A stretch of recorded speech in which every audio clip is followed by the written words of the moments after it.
एक कमाल मास्क जे की तुमचे फेसचं पूर्ण पूर्ण टॅन पूर्ण हे करू शकतो, जे की माझं फेवरेट आणि प्रचंड आवडणारा एक असा माझा मास्क आहे आणि जे बनतं फक्त घरातल्या एका छोट्याशा हळदीपासून. तर आता हे मास्क बनवायचं कसं आहे, तर मी म्हंटल तसं करा.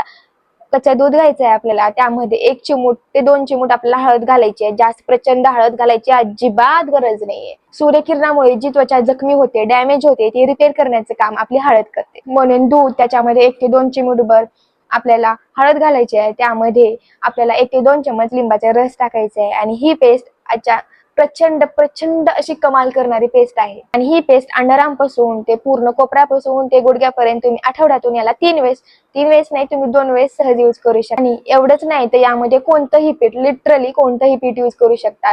जसे की मला काही लोकांचे कमेंट येतात, स्त्रियांचे कमेंट येतात, मुलींचे कमेंट येतात की कोणतं पीठ यूज करावं, कोणतं काय करावं, कधी कोणतं पीठ यूज करावं. असं काही नाही. तुम्ही मसुरीचं, गव्हाचं पीठ, डाळीचं, ज्वारीचं कोणतंही पीठ करू शकता. फक्त त्यामध्ये जाडसर पीठ असू नये, जे की भरडलेलं असते. ती तसं जाडसर पीठ घेऊ नका.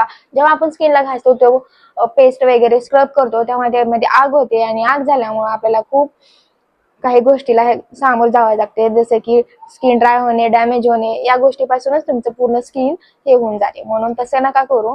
फक्त बारीक भरडलेलं असं पातळसर पीठ तुम्ही घेऊ शकता. आता हे मास्क लावल्यानंतर 15 मिनिटं मस्त तुम्हाला चोपडून बसायचं आहे आणि मस्त असं आंघोळ करायचं आहे. आंघोळ केल्यानंतर पूर्ण स्किन ड्राय होते, त्यामुळे तुम्हाला भरपूर असं थोडंही ना चिमूटभर वगैरे न कंजूशी करता तुम्ही भरपूर असं मॉइश्चरायझर लावा आणि तुम्हाला रिझल्ट नक्कीच कळेल. आणि ही आठवड्यातून 1 नाही तर 2 वेळेस तुम्ही नक्की करू शकता.